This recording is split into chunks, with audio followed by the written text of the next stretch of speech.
Bismillahirrahmanirrahim. Assalamualaikum warahmatullahi wabarakatuh. Innal hamdalillah nahmaduhu wa nasta'inuhu wa nastaghfiruh wa na'udzu billahi min syururi anfusina wa sayyiati a'malina. May yahdihillahu fala mudhillalah wa may yudlil falan tajida lahu waliyyan mursyida. Asyhadu an la ilaha illallah wahdahu la syarikalah wa asyhadu anna Muhammadan abduhu wa rasuluh la nabiyya wa la rasula ba'da. Amma ba'du, jemaah salat maghrib Masjid Al-Aman yang dirahmati Allah Subhanahu wa taala, Bapak Ibu rekan sekalian, semoga Allah rahmati kita keberkahan fid dunya wal akhirah. Kembali kita bersyukur pada Allah di malam hari ini, dengan izin Allah kita bisa bermuajah kembali insyaallah dalam upaya talabul ilmi. Mudah-mudahan Allah SWT limpahkan keberkahan umur, kesehatan, rezeki dalam kehidupan kita, dan semoga Allah rahmati kita keistiqomahan hingga Allah izinkan kita husnul khatimah. Salawat serta salam semoga selalu tercurah kepada baginda Rasul sallallahu alaihi wasallam. Mudah-mudahan kita dimudahkan untuk mencontoh kehidupan Rasulullah dan menjadikannya teladan dalam kehidupan kita. Semoga Allah rahmati kita, syafaat di hari kiamat kelak. Begitu juga orang-orang kita cintai. Mengawali kajian malam hari ini, sama-sama kita membaca Al-Basmalah. Bismillahirrahmanirrahim. Kita masih berdiskusi mengenai fikih perang dalam Islam. Kita pernah menyampaikan bahwa tidak satu pun sistem di dunia ini yang mengatur tentang peperangan selengkap Islam mengatur. Karena perang dalam Islam itu bukan sekedar adu kekuatan, bukan juga adu kehebatan teknologi nuklir, senjata dan lain sebagainya. Tetapi dalam Islam perang itu juga bernilai ibadah di sisi Allah. Karena dia bernilai ibadah, maka peperangan itu diatur. Kalau peperangan yang dilakukan di luar koridor yang diatur, maka harusnya mendapatkan syahid, tetapi mendapatkan laknat dari Allah Subhanahu wa taala. Bapak Ibu yang dirahmati Allah, kita akan berbicara tentang apa yang harus dilakukan oleh seorang panglima ketika dia memimpin pasukan. Tapi sebelum saya masuk pada pembahasan ini, saya mohon izin, ini ada pertanyaan yang mungkin nyangkutnya udah lama tapi baru di-share atau baru dibaca oleh banyak orang ini. Jadi saya mohon izin saya jawab dulu.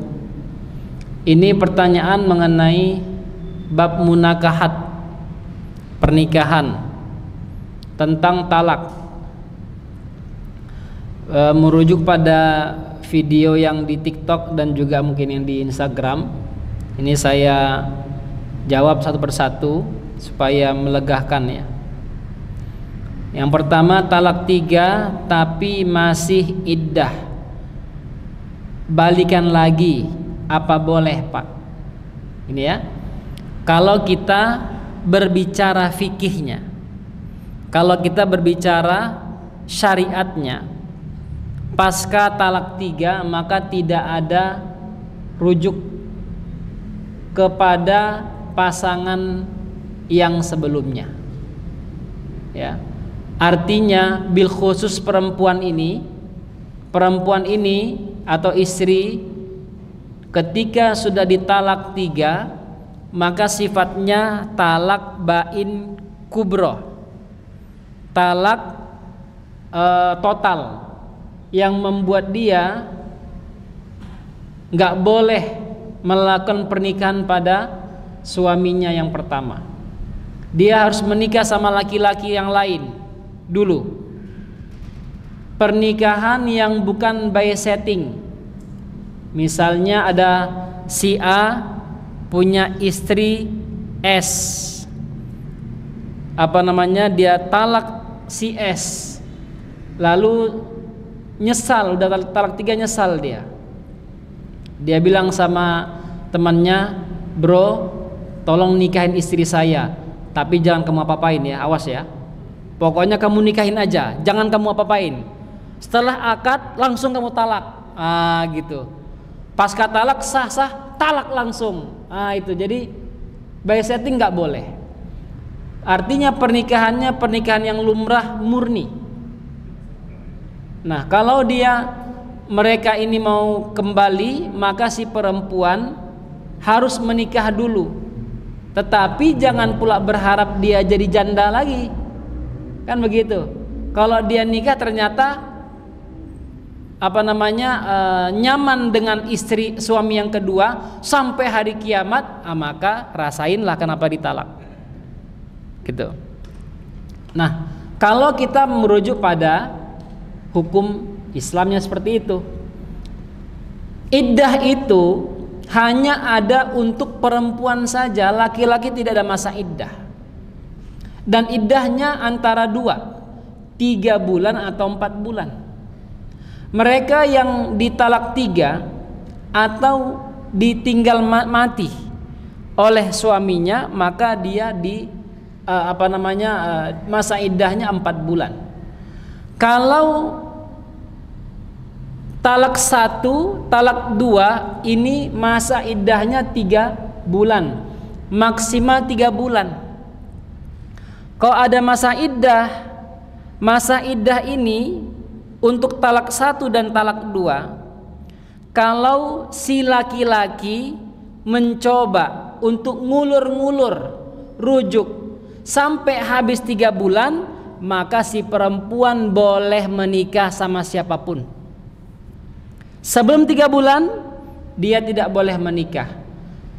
Artinya si laki-laki mau hari pertama, mau jam pertama, mau menit pertama, pasca dia mengucapkan saya talak kamu talak 1, ternyata setelah 1 menit setelah itu menyesal, dia rujuk, abang nyesal deh, rujuklah kita langsung, nggak usah pakai akad dan sebagainya, langsung rujuk. Talak 1 dan talak 2. Nah, itu yang kalau kita merujuk pada hukum Islamnya demikian. Jadi talak 3 maka tidak ada lagi rujuk bagi si laki-laki ke perempuan, tetapi si perempuan wajib menggunakan masa iddahnya 4 bulan. Kemudian sahkah talak 3 tapi lewat chat dengan keadaan emosi? Tolong pencerahannya. Dalam sistem talak itu dikenal dengan talak soreh. Mau pakai perbuatan ataupun ucapan. Ucapan ini terbagi 2, ucapan langsung ataupun tidak langsung. Ucapan tidak langsung terbagi 2. Ucapan tidak langsung menggunakan HP. Yang kedua menggunakan orang lain. Tolong kamu sampaikan ke istri saya talak dia. Begitu. Kalau ucapannya soreh, jelas, nyata, kita bercerai, kita pisah, kita bukan suami istri lagi, maka sah talaknya, jatuh menurut hukum Islam. Karena dia soreh. Tetapi para ulama berbeda pendapat. Apakah talak ini betul-betul sah atau harus didahului oleh niat dulu? Itu. Sebagian ulama mengatakan harus pakai niat sebagaimana pernikahan. Jadi dia niat menikah, akad. Orang yang talak udah niat mentalak lalu dia sampaikan. Kalau 2 itu jatuh, maka menurut sebagian para ulama maka sah talaknya. Kalau tidak ada niat maka talaknya tidak sah. Itu dalam masalah kalimatnya itu. Tetapi Sebagian para ulama, dan ini nanti yang akan menjadi hukum Islam juga, apa hukum di negara kita, bahwa talak itu harus memiliki 3 kriteria. Kalimat yang nyata, kemudian niat, lalu ada saksi. Kalau tidak ada 3 ini, maka tidak boleh jatuh talak. Ya, nggak boleh jatuh talak. Ustadz, saya udah mentalak istri saya. Kapan? Kemarin. Kalimatnya seperti apa? Saya talak kamu, ada yang melihat? Nggak ada, berarti nggak sah. Nah, hukum pernikahan di KUA mengadopsi hukum ini. Makanya kalau di tengah-tengah masyarakat ada suami yang mengucapkan talak walaupun sampai berbuih-buih mulutnya, selama belum sampai ke KUA, maka pernikahan mereka masih sah dalam pandangan kantor urusan agama. Karena masih sah suami istri, maka yang pengen istrinya itu, orang lain pengen istrinya, jangan coba-coba. Kenapa? Masih statusnya istri sah dari suaminya. Hati-hati, karena bisa diperkarakan, bisa gol nanti ke penjara. Ada laki-laki, si perempuan ini ngadu kepada laki-laki lain, Mas, saya udah ditalak suami saya 3 kali, talak 3. Laki-laki ini paham agama dia, oh berarti udah talak 3, udah nggak boleh lagi kamu nikah sama tidur sama serumah sama dia, udah tak nikahin aja. Nah, hati-hati ya. Kenapa? Selama belum keluar kartu talak dari KUA, maka statusnya dia istri sah dari suaminya yang sebelumnya itu. Jangan buat istihad,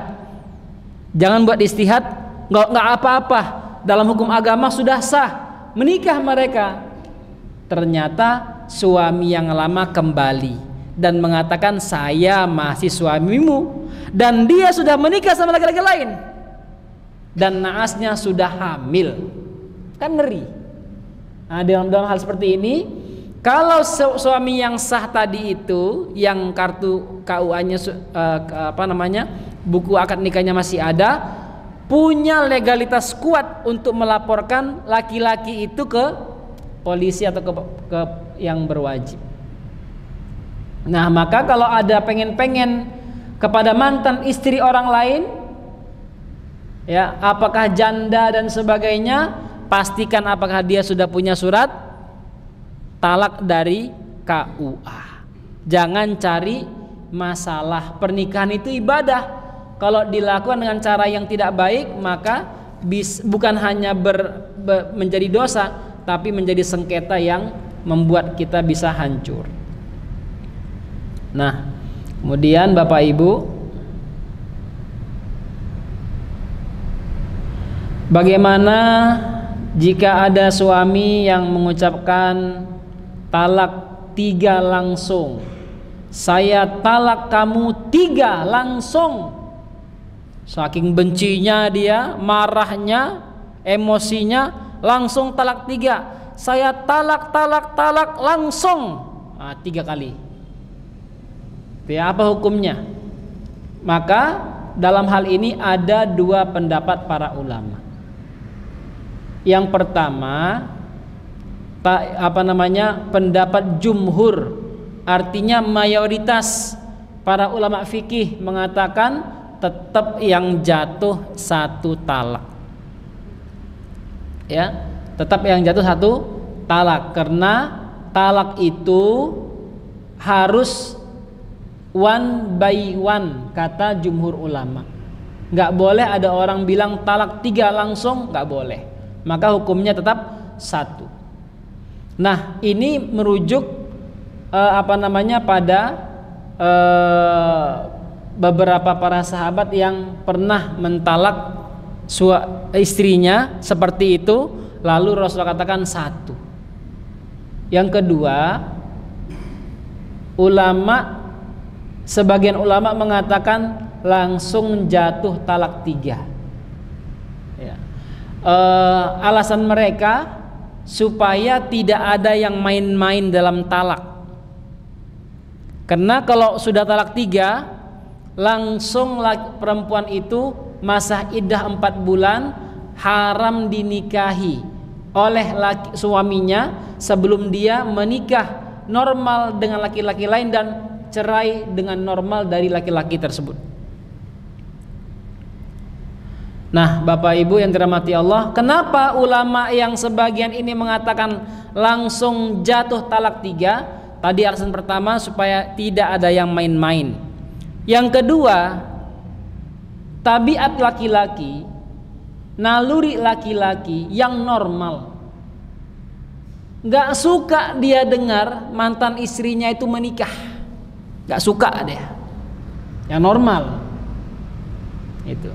Artinya kalau perceraian ini memang dilakukan dengan keadaan emosi dan sebagainya, maka dia nggak suka, hatinya nggak enak mendengar mantan istri saya menikah, sehingga menjadi pelajaran sama dia agar jangan sampai main-main dengan bahasa talak tersebut.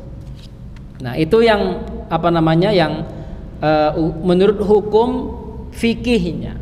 Tetapi kalau kita merujuk pada hukum di negara kita di KUA, maka mau talak 1, talak 2, talak 3, talak 4, 5, 6 tetap nilainya 1 kalau dilaporkan ke KUA. KUA itu atau pengadilan agama itu sesaat dia mengeluarkan kartu talak itu, maka itu jatuh talak 1. Tertulis talak 1. Oke? Artinya dari keluarnya surat itu maka berlaku 3 bulan masa iddah.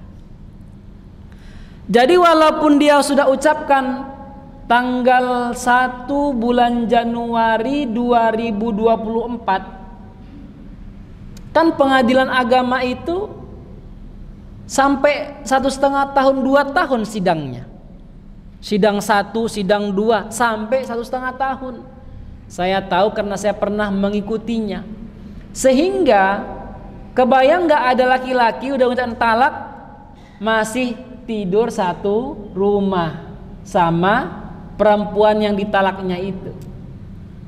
Nah, di sini dari Kemenak mau memastikan agar jangan sampai ada laki-laki yang berbuat seenaknya tanpa prosedur di pemerintahan. Kalau pernikahannya itu melibatkan Kemenak, maka talaknya juga harus melibatkan Kemenak. Begitu maksudnya. Kemudian Bapak Ibu yang dirahmati Allah, teman-teman semua, kenapa harus via Kemenak? Tadi kita sebutkan kalau kita mau ambil syariatnya aja udah selesai. Ada orang menikah itu ada pengantin pria, wanita, mahar, wali, saksi, akad, sah pernikahan. Tetapi Bapak Ibu yang dirahmati Allah, pengalaman yang kami dapatkan bukan 1, 2 keluarga, ribuan keluarga gara-gara nikah siri sama-sama percaya. Awalnya sama-sama percaya, sehati, ya pokoknya kita sehidup semati, nggak usah ke Kemenak, nggak apa-apa. Qadarullah berjalan 2 bulan udah kelihatan boroknya, habis itu nggak nyaman, diceraikan. Yang untung laki-laki. Kenapa? Dia bisa bawa harta semuanya, si perempuan nanggung sakitnya. Kenapa? Tidak ada legalitas yang membuat dia kuat untuk mengadu ke pengadilan. Di sini masalahnya. Nah, maka ini nasihat aja. Mana tahu di sini ada istri kedua, istri ketiga, istri keempat, segera itu diurus. Kasusnya sudah banyak. Bukan satu dua kasus, ini banyak kasusnya. Ya, agar jangan sampai ada anggapan, kan selama ini anggapan kita itu penguasa harta itu istri pertama. Ketika meninggal suami yang punya 4 istri, 3 istri, 2 istri, harta suaminya dikuasai istri pertama. Mana dalilnya itu? Nggak boleh. Nggak ada dalilnya. Harus dibagi secara hukum waris yang berlaku. Semua istri yang betul-betul istri dengan resmi, maka dia wajib mendapatkan harta warisan tersebut. Kalau tidak menggunakan sistem warisan, maka merujuk pada keputusan Kemenak atau negara bahwa harta gonogini dibagi 50% ke istri jika dia meninggal. Bawa anak, dia meninggal, suami meninggal, banyak anaknya, 50% masuk ke istri, yang lainnya dibagi waris. Atau keributan dalam rumah tangga, cekcok, maka istri bisa ngambil 50% harta gonogininya. Nah, itu bisa dilakukan. Kalau nggak ada legalitas, maka yang ada adalah gigit jari. Ya, lindungi hak-hak seorang wanita, jangan sampai dikecewakan. Udah kecewa dengan talak, kecewa lagi tidak mendapatkan apa-apa. Saya tiba-tiba ditalak 3 via WA Pak Ustadz. Bagi saya mau talak 1, 2 ataupun 3 sama saja Pak.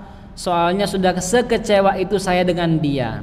Mungkin ini sudah takdir Allah. Saya terima walaupun sakit Pak. Nah, dia walaupun ini saya nggak paham ya. Ini status pernikahannya tercatat atau tidak, begitu. Kalau kita ambil jawaban tengahnya, kalau dia memang pernikahannya secara syar'i, maka tetap dia jatuh talak 1.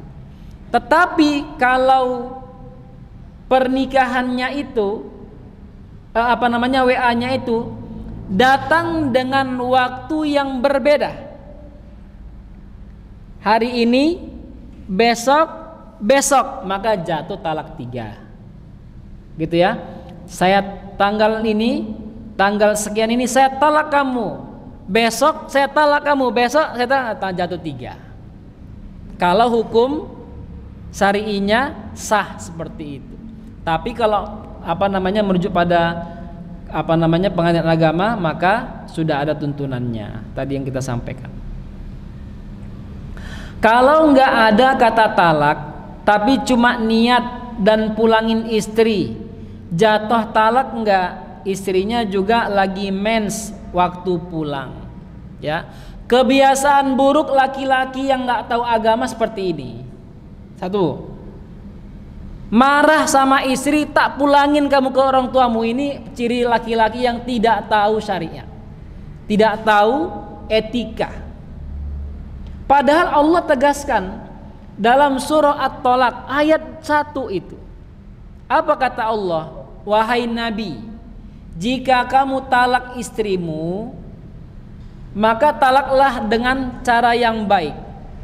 Kata Allah, jangan kamu keluarkan mereka dari rumahmu dan jangan mereka keluar dari rumahmu. Baik itu dipulangkan atau si perempuan bilang, aku mau pulang, gitu ya, nggak boleh. Nggak boleh ada kata-kata dipulangkan atau aku mau pulang. Nah, itu satu, yang itu pertama. Yang kedua, tadi kita sudah sampaikan bahwasanya talak itu harus dengan kata yang sharih, nyata. Kalau terjadi perbuatan 1 dari 2, pertama pisah ranjang, suami pisah ranjang, nggak ada angin, nggak ada hujan, pisah ranjang. 1 hari tahan, 2 hari tahan, 3 hari tahan. Istrinya yang nggak tahan. Kenapa bang? Kok kok di luar tidurnya? Nggak jawab, diam aja dia. Ya. Dan harus dipahami tidak ada siapapun yang senang didiamin. Ya, harus ngomong baik-baik. Besok tanya lagi nggak mau jawab. Besok tanya lagi nggak mau jawab. Maka si perempuan harus sabar sampai dia menjawab. Gitu ya, yang pertama ya. Kenapa? Perbuatan ataupun kalimat isyarat talak nggak boleh dihukumi talak sampai dipastikan dia mentalak. Nggak boleh dihukumi talak. Suamiku mah sudah talak aku. Loh kok bisa, kok gimana? Dia udah nggak pernah tidur sama aku sebulan ini. Lah kamu kok menyimpulkan seperti itu? Ya dia nggak pernah tidur sama saya. Nggak boleh disimpulkan begitu. Karena tadi kita bilang kaidahnya harus 3 tadi itu. Jelas, ada niat, jelas, lalu ada saksi. Ada laki-laki bilang, kita masing-masing aja ya. Kita masing-masing.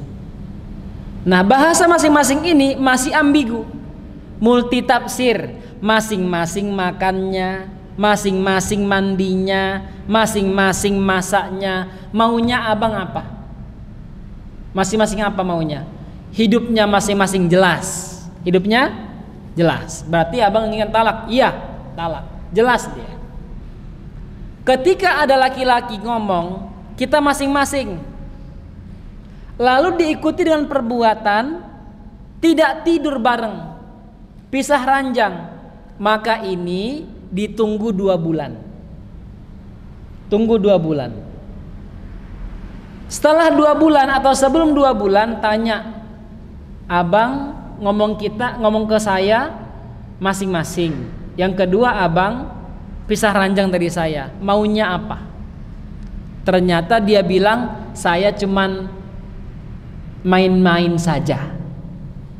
Saya cuman main-main saja. Oke, 1.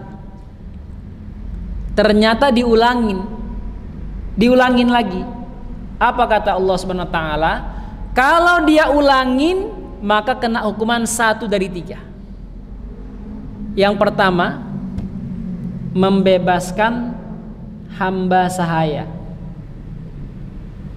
Membebaskan hamba sahaya. Yang kedua, puasa 2 bulan berturut-turut.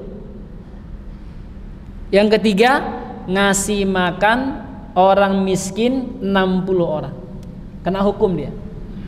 Dulu ada seorang sahabat ngomong begitu. Dia ngasih isyarat kepada istrinya dan melakukan pisah ranjang. Lalu dipanggil, kamu apa niatmu untuk seperti itu? Gak ada ya Rasulullah, cuma bercanda. Kalau kamu ulangin, kamu dihukum. Langsung. Jadi isyarat-isyarat itu harus diperjelas, tidak boleh didiamkan. Ya, saya khawatir kalau didiamkan malah saling menikmati itu. Ternyata memang yang suami nggak suka, istri nggak suka. Kalau suami nggak suka, istri nggak suka, udah nggak usah serumah. Kenapa? Karena Allah katakan, wa min ayatihi an khalaqalakum min anfusikum azwaja litaskunu ilaiha wa ja'ala bainakum mawaddatan wa rahmah inna fi dzalika laayatil liqaumin yatafakkarun. Maka di antara tanda-tanda kekuasaan Allah, dijadikannya darimu istri-istri agar kamu tenang dengan dia, bahagia dan adem. Kalau ini nggak ada, cerai saja,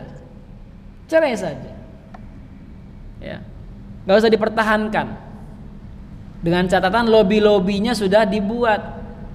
Ya. Ini jangan pula nanti saya bilang kayaknya kita nggak nyaman lah dek, ceria aja kita ya. Agak jangan pula begitu pula.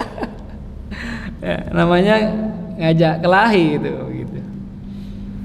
Nah gitu Bapak Ibu. Ini apa namanya, walaupun istri mens tidak mens, hukumnya sama. Nggak boleh dia dikeluarkan atau dia nggak boleh pulang ke rumahnya. Saya nggak tahu kok di Jogja saya sering dapat ini keluhan seperti ini.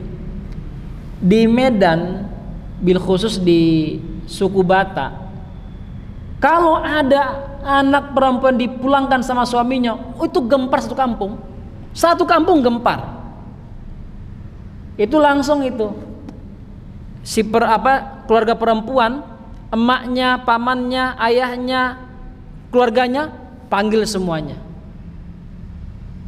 diintervensi. Kamu kenapa? Pasti kamu yang salah. Gak mungkin kamu dipulangkan kalau kamu gak salah. Itu udah dimarahin anaknya habis-habisan, baru mereka menghubungin pihak laki-laki, panggil pihak laki-laki. Yang dipanggil bukan suaminya, tapi ayahnya, ibunya, pamannya, omnya panggil, ngobrol. Jadi ngobrolnya itu kekeluargaan. Udah selesai, udah nggak usah lama-lama lagi, udahlah, udah ya, udah semua. Panggil suami, ini anak kami udah kami marahin, kamu sama takut. Sekarang tolong bawa anak kami ke rumah kamu sana. Udah pulangkan deh. Seperti itu. Kan bahaya. Itu perbuatan yang tidak layak untuk diulang-ulangin atau dilakukan. Saya ketahui beberapa orang sampai diulangin beberapa kali di Jogja ini. Nah itu termasuk nanti tadi yang sudah saya jawab ya. Jika suami bilang kita masing-masing apakah termasuk talak atau tidak. Kemudian bagaimana kalau langsung talak 3 tanpa ada kata-kata talak 2, dan 2 itu gimana Pak Ustadz? Sudah tadi kita sampaikan ya, sudah insya Allah sudah jelas. Misalkan pernah mengucap talak 1 kali, 2 tahun yang lalu terus cekcok lagi berucap 2 yang kedua kali, termasuk sah apa tidak? Kalau kita merujuk pada hukum Islamnya sah, karena di waktu yang berbeda, jaraknya jauh, sah, tetapi dengan masih ada iddah. Kalau kita merujuk pada hukum hukum Islam. Ya. Baik, itu Bapak Ibu yang pertanyaan yang masuk, semoga bisa menjawab ya dan menjadi solusi insyaallah. Yang pastinya talak itu walau bercerai dalam Islam, talak itu bernilai ibadah. Talak itu walaupun bercerai tapi dia bernilai ibadah. Tetapi ibadah ini salah satu perbuatan yang halal tapi dibenci Allah Subhanahu wa taala. Nah, sehingga kalau perkaranya tidak begitu rumit, tidak begitu vital yang menjadi penyebab perceraian tersebut, maka carilah solusi yang terbaik agar kita bisa bersama fid dunya wal akhirah. Bapak Ibu yang dirahmati Allah Subhanahu wa taala, selanjutnya kita akan masuk pada bab yang tadi kita jelaskan tentang kewajiban seorang panglima. Posisi panglima itu ada di medan pertempuran. Ya. Kalau di luar medan pertempuran, maka hal-hal ini tidak berlaku. Sehingga hal-hal ini perlu diperhatikan. Saya akan bacakan singkat karena sebagai pengetahuan kita saja, mana tahu nanti ada masa-masanya kita nggak tahu, jadi kita ada rujukan. Kewajiban seorang panglima yang pertama mengajak mereka bermusyawarah dan mengambil pendapat mereka, tidak bersikap otoriter dalam mengambil keputusan. Hal itu sesuai dengan firman Allah, dan bermusyawarahlah dengan mereka dalam urusan itu, Ali Imran ayat 159. Dalam sebuah hadis Abu Hurairah radhiyallahu anhu berkata, Aku belum pernah menemukan seorang yang banyak bermusyawarah melebihi Rasulullah sallallahu alaihi wasallam. Nah, Bapak Ibu yang dirahmati Allah, ada kisah di perang Badar di mana Rasulullah sallallahu alaihi wasallam waktu itu menjadi panglimanya. Lalu Rasulullah sallallahu alaihi wasallam mengambil posisi tempat yang sebagian orang-orang memahami tempat itu tidak strategis. Datang seorang sahabat, dia bilang, "Ya Rasulullah, kita ini kan perang." "Iya." "Posisimu yang saat ini wahyu dari Allah atau pendapatmu?" Kata Rasulullah, "Pendapat saya." Nah, ini yang perlu kita pahami, bahwa tidak serta-merta semua apa yang Rasulullah Shallallahu Alaihi Wasallam tunjukkan itu adalah wahyu dari Allah Subhanahu Wa Taala. Tetapi yang menjadi fokus kita perbuatan alamiahnya Rasulullah Shallallahu Alaihi Wasallam yang salah itu menjadi pelajaran untuk kita. Kalau Rasulullah nggak salah, maka kita akan kesulitan ketika kita salah. Misalnya Rasulullah SAW pernah sholat asar 2 rakaat. Kata sahabat, "Ya Rasulullah, apakah mulai hari ini sholat asar 2 rakaat?" "Ya enggak, 4 rakaat." "Tadi Rasulullah sholatnya 2. Rasulullah lupa." "Enggak, saya enggak lupa," kata Rasulullah. "Tapi Rasulullah 2, kata para sahabat, namanya Dzu Ainain namanya. Lalu sahabat bilang, Rasulullah bilang begini, "Apakah Dzu Ainain bilang ini betul?" "Betul ya Rasulullah." Lalu Rasulullah langsung kembali ke shaf, "Ayo kita sholat lagi." Sholat 2 rakaat lalu sujud syahwi. Kalau Rasulullah nggak salah, kita nggak tahu kalau kita salah, kita harus melakukan apa, sehingga salahnya Rasulullah juga menjadi syariat untuk kita. Nah, akhirnya sahabat ini bilang, "Ya Rasulullah, dalam pandangan hamba, pengalaman hamba yang sedikit ini, cocoknya Rasulullah dekat sana, dekat telaga itu." Akhirnya Rasulullah setelah diterangkan, kata Rasulullah, "Qad asabta, kamu udah betul, ayo kita pindah ke sana." Ternyata pas Rasulullah pindah ke sana, tempat itu menjadi tujuan utama orang Quraisy. Ketika mereka melihat Rasulullah dekat telaga, kaget mereka. "Waduh, kita akan bahaya ini." Kenapa? Airnya ada di kuasai Muhammad. Para pasukannya kehausan. Perang Badar, Pak, itulah salah satu yang membuat Rasulullah menang. 1000 lawan 300 orang. Nah itu. Jadi ada musyawarah di sana. Yang kedua, berlaku kasih sayang dan lemah lembut kepada pasukannya. Yang ketiga, memerintahkan yang ma'ruf dan mencegah yang mungkar, sehingga mereka tidak terjatuh dalam perbuatan maksiat. Nggak boleh dalam peperangan, nggak boleh bermaksiat ya, apalagi kita membawa fisabilillah. Loh, fisabilillah kok bermaksiat? Nggak boleh. Harus fokus pada Allah Subhanahu Wa Taala. Nah ini kalau kita Bapak Ibu bisa bahasa Arab, nanti boleh dibuka di Al Jazeera. Di sana ada pengakuan tentara perempuan yang ditangkap oleh Hamas, kiriman Amerika. Apa katanya? "Saya direkrut oleh pasukan Amerika."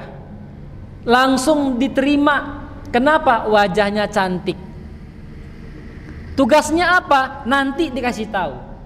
Sehingga datanglah tugasnya dipanggil, semua tentara yang cantik dipanggil, Pak.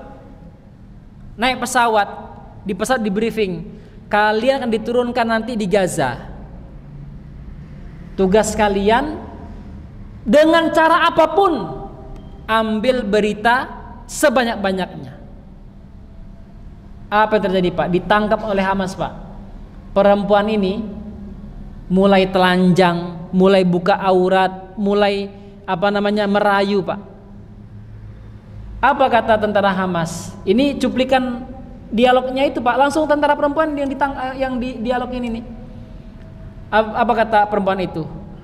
Mereka betul orang-orang baik, mereka malaikat, nggak melihat kami sedikit pun,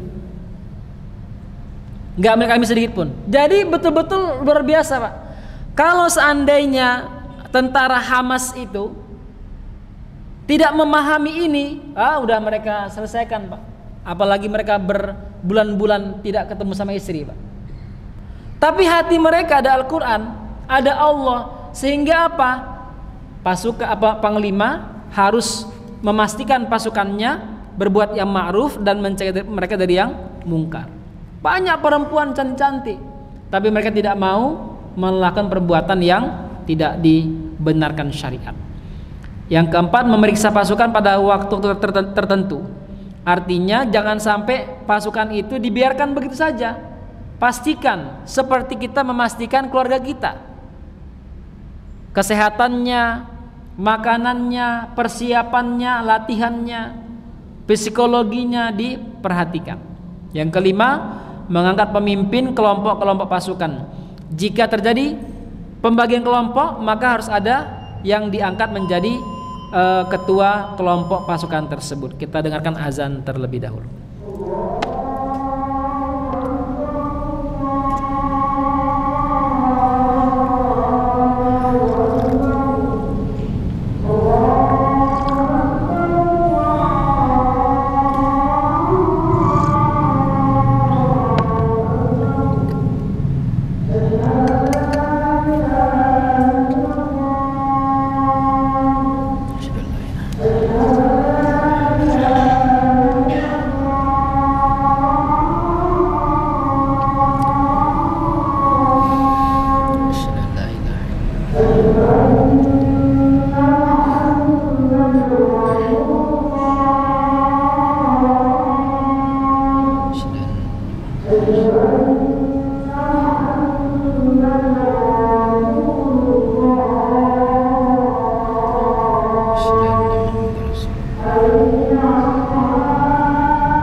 Baik Bapak Ibu, saya lanjutkan sedikit lagi.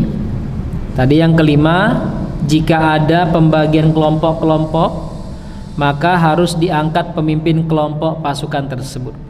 Yang keenam, menunjukkan tentara yang memegang bendera atau panji, ya. Jadi panji atau bendera itu dalam pasukan perang itu satu keharusan yang harus ada. Karena itu jadi simbol tempat berkumpul. Ketika ada panji itu, maka orang-orang bisa melihat di titik mana mereka akan berkumpul. Yang ketujuh, memilih tempat yang cocok yang tadi kita sampaikan dalam poin pertama. Yang kedelapan, mengirim mata-mata untuk mengetahui keadaan pasukan musuh. Jadi intelijen dalam sistem keislaman itu bagian yang penting untuk diadakan, ya. Dan intelijen ini itu pernah nanti kita bisa baca atau pernah disampaikan juga dalam kajian sirah pas di perang Ahzab atau Khandaq. Rasulullah SAW memerintahkan Abu Huzaifah menjadi intelijen, memata-matai pasukan musuh yang sedang berkumpul di dekat tenda mereka bersama Abu Sofyan.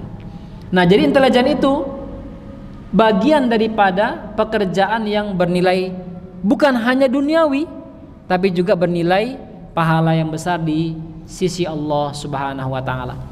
Begitu Bapak Ibu yang dapat saya sampaikan pada kesempatan hari ini. Mungkin 1-2 pertanyaan jika ada, silakan.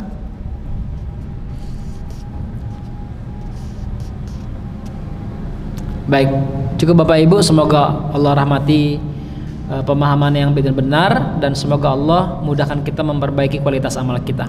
Mari kita akhiri sama-sama membaca alhamdulillah dan doa kafaratul majlis. Alhamdulillahil alamin, subhanakallahumma bihamdika asyhadu an la ilaha illa anta astaghfiruka wa atubu ilaik. Kurang lebihnya mohon maaf. Assalamualaikum warahmatullahi wabarakatuh.